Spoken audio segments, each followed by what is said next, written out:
മോളെ മോളെ എന്താ വെച്ചാ? അമ്മന്റെ അമ്മ പുഴയെ പോയി. ഒരു 11 മണി ആകുമ്പോഴത്തേക്കും അമ്മയോട് പണിസ്ഥലത്തേക്ക് വരാൻ പറ.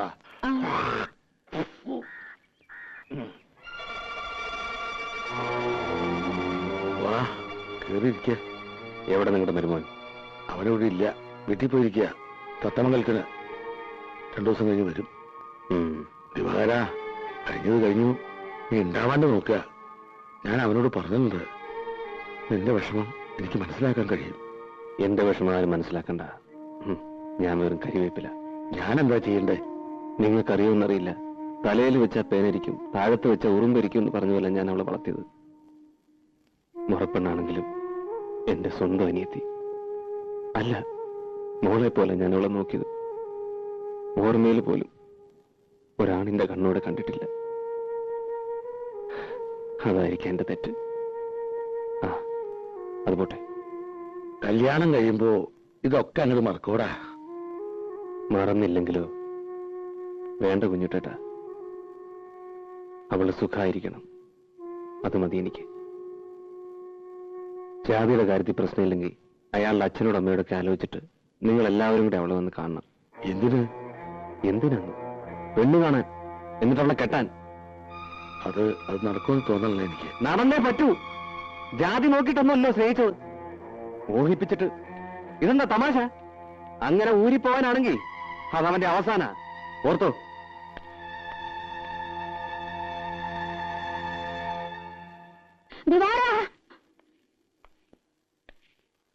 എടാ, രാവിലെ കണ്ടോ നീ? കാട്ടിൽ കിടക്കുന്നത് കണ്ടോണ്ടാ ഞാനൊന്ന് കുളിക്കാൻ പോയത്. ഒന്ന് മുങ്ങി കയറി ചെന്നപ്പോഴേക്ക് ആളില്ല. ചതിച്ചല്ലോ തള്ളോ നിങ്ങൾ.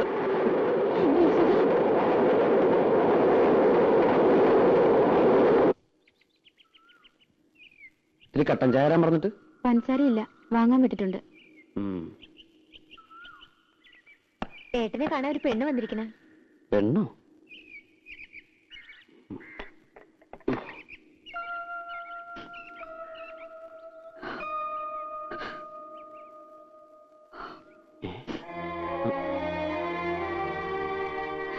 എങ്ങനെ കണ്ടുപിടിച്ചു?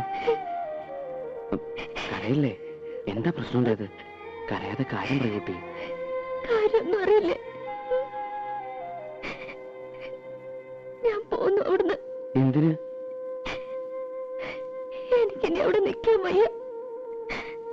വരനോട് എനിക്ക് അങ്ങനെയൊക്കെ സംസാരിക്കേണ്ടി വന്നു. പിന്നെ എവിടെ നിൽക്കും? അത് ഞാനാണ് തീരുമാനിക്കണേ. ദിവാരേട്ടന്റെ വീട്ടിലേക്ക് ഞാനിനി പോവില്ല. പിന്നെ എന്താ ചെയ്യ? പത്മിനിയച്ഛന്റെ വീട്ടിലേക്ക് പോക്കൂടെ? അതിനല്ല ഞാൻ വന്നത്. ഞാനിനി ശശിയേട്ടനെ വിട്ട് പോവില്ല. ഇവിടെയോ? അല്ലാണ്ട് ഞാൻ എങ്ങനെ പോവുക? കുട്ടിക്ക് എന്റെ സ്ഥിതി പറഞ്ഞാൽ മനസ്സിലാവില്ല. കണ്ടോ എന്റെ വീട്? ഈ വീട്ടിലാ അച്ഛനും അമ്മയും പെങ്ങന്മാരും അനിയനും ഞാനും ഒക്കെ താമസിക്കുന്നത്. ഇവിടെ എങ്ങനെയാ ഞാൻ കുട്ടിയെ? പിന്നെ എന്തിനാ എന്നെ സ്നേഹിച്ചത്? സ്നേഹിച്ചു, അത് ശരിയാണ്. പക്ഷേ വെറുതെ ഒരു തമാശ. അങ്ങനെ പറയരുത്. മനസ്സറിഞ്ഞ് എന്നെ ഞാൻ ഇഷ്ടപ്പെട്ടത്. കല്യാണം കഴിക്കുന്നത് മോഹമുണ്ട്. പക്ഷെ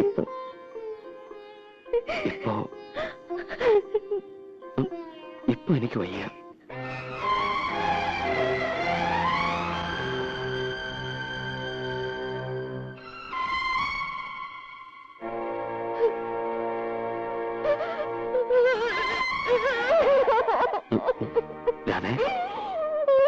രാധേ,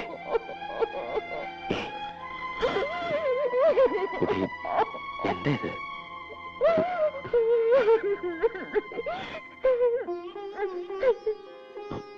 നോക്കൂ, ഒരു വലിയ കുടുംബത്തിന്റെ ഭാരം മുഴുവൻ എന്റെ ചുമല്ല. ഞാൻ വലിയ ഗായകനാക്കാൻ ആശിച്ചത് എന്റെ അച്ഛൻ. ആശാരിപ്പണി പഠിപ്പിച്ചില്ല, സംഗീതം പഠിപ്പിച്ചു. 3 കൊല്ലം ഈ നശിച്ച വീടിന്റെ ഓട് മേയുമ്പോഴ എന്റെ അച്ഛൻ വീഴുന്നത്. അന്ന് കിടന്ന് കിടപ്പ എണീറ്റിട്ടില്ല, മിണ്ടിയിട്ടില്ല. അമ്മ, പെങ്ങന്മാര്, അനിയൻ, സംഗീതം മതിയോ? കഞ്ഞിവെള്ളമെങ്കിലും കൊടുക്കണ്ടേ? അതിനാ ഞാൻ ഉളിയെടുത്തത്. ഞാൻ ആരോടൊന്നും പറയാറില്ല. ഞാൻ എന്താ ചെയ്യണ്ടേ? കുട്ടി എനിക്ക് നഷ്ടപ്പെടാൻ വിഷമമാണ്. കാത്തിരിക്കണം. എവിടെ എവിടെ കാത്തിരിക്കും?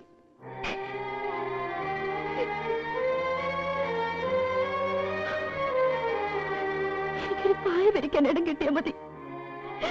അത്ര കാരുണ്ടെങ്കിൽ എന്നോട് കാട്ടിക്കൂടെ?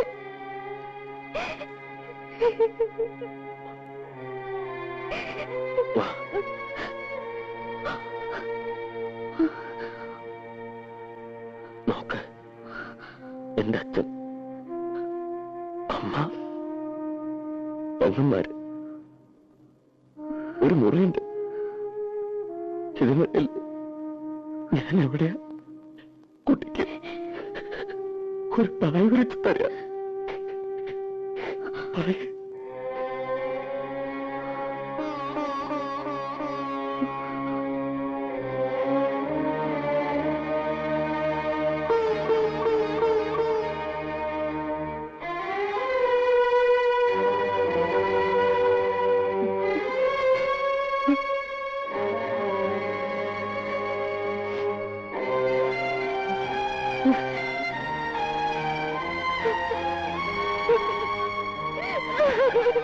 മോനെ, ആ കുട്ടി പോയി രക്ഷപ്പെട്ടോട്ടടാ. പാവം.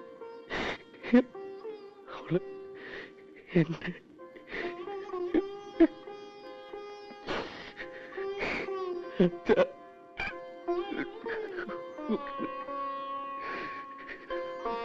എന്റെ അവള് പാവം.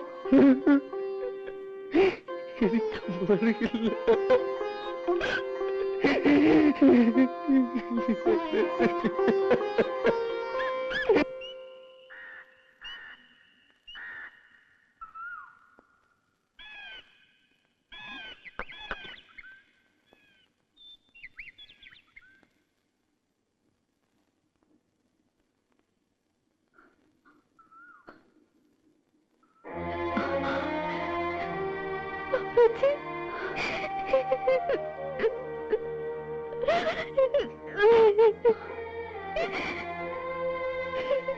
ഞാൻ അറിഞ്ഞ കാര്യങ്ങളൊക്കെ നീ ചെയ്തത് ഭയങ്കര ക്രൂരതയാണ്. ഇത്ര വിവരമില്ലാത്തവളായി പോയല്ലോ നീ. ഞാനിവിടെ എവിടെയെങ്കിലും ഒതുങ്ങി കഴിഞ്ഞോളാം. ഉപേക്ഷിക്കരുത്. അത് അപ്പേച്ചയ്ക്ക് 2 മക്കളുണ്ട്. അവരുടെ ജീവിതമെങ്കിലും ഓർക്കണം. നീ അപ്പേച്ചോട് ക്ഷമിക്കണം.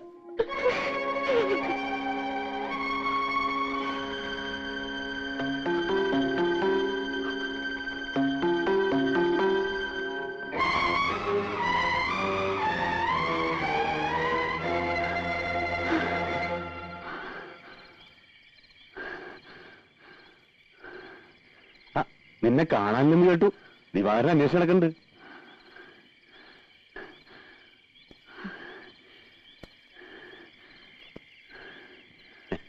ചന്ദ്രേട്ടൻ ഇപ്പോഴും വാക്ക് മാറ്റിയിട്ടില്ല കേട്ടോ. ചന്ദ്രേട്ടൻ അത്രയ്ക്ക് ജീവനാ നിന്നെ. നിന്നെ ഞാൻ പോലെ നോക്കിക്കോളാം. എന്തരായത്? ഞാനും വിടില്ല. എന്റെ കയ്യിൽ ഇനി രക്ഷപ്പെടാൻ ഞാൻ സമ്മതിക്കാം.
ആർക്കൊക്കെ വേണ്ടെങ്കിലും എനിക്ക് വേണോ ഇതിന്റെ